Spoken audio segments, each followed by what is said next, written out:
When Emily told me she only saw me as a friend, I didn't argue.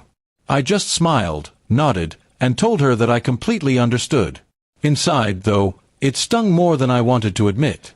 For months, I had been there for her, late-night talks, emotional support, even helping her move apartments. I thought we had something real growing between us. But in that moment, her words made everything suddenly feel one-sided. Still, instead of showing my disappointment, I decided to match her energy exactly. The next few days, I stopped initiating our conversations. Normally, I'd text her first thing in the morning or send memes just to make her laugh. But now, I didn't. If she wanted to talk, she could start it. If she wanted to hang out, she could ask. To my surprise, she noticed my distance almost immediately. She sent a few messages, wondering if I was okay or if something was wrong. I kept my replies polite, friendly, but short. I wasn't rude, just detached, the way friends sometimes are when life gets busy. Soon, she started dropping hints about missing me.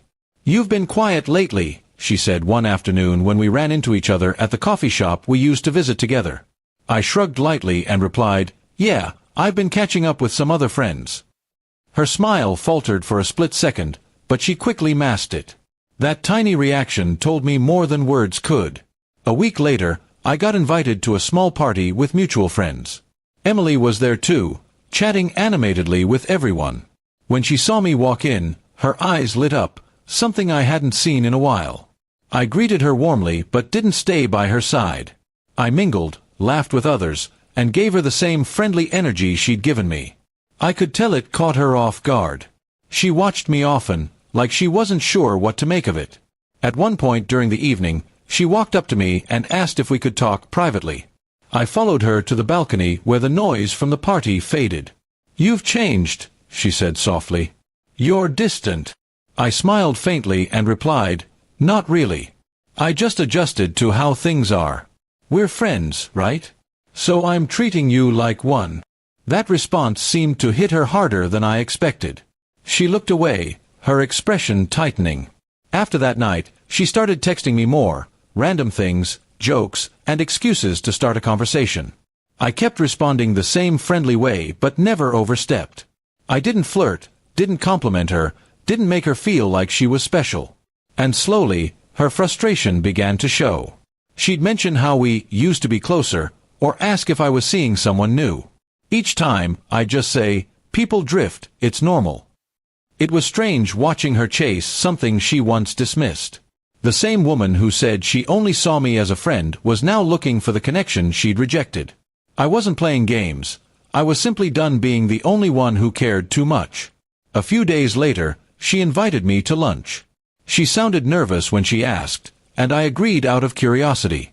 When we met, she looked different, a little unsure, her usual confidence replaced by hesitation. "Over coffee," she finally said, "I think I made a mistake. I pushed you away because I was scared. But now, it feels weird not having you around the way you used to be." For a moment, I didn't know what to say. The truth was, part of me still cared. But another part had learned to let go. I told her gently, "I get that. But you were honest about your feelings, and I respected that. I can't go back to chasing something that was never mine to begin with." She looked like she wanted to argue, but all she managed was a quiet, "I miss us." After that conversation, things between us changed permanently. She tried to reconnect a few more times, but I kept things light. The emotional weight that once pulled me toward her was gone. I finally understood that you can't make someone see your worth by giving them everything. Sometimes, they only realize it when you stop. Months passed, and I heard through friends that she was dating someone new. It didn't bother me like I thought it would. I was happy, finally at peace. I had learned the power of detachment, how mirroring someone's energy can reveal what's truly meant to be. One evening, she messaged me out of the blue. It was just one line, "I never thought losing your attention would hurt this much." I didn't reply. Not out of anger, but because I didn't need to. She had already said everything through that single sentence. I smiled, put my phone away, and went on with my night. Sometimes silence speaks louder than words. And her reaction, the regret, the longing, said it all.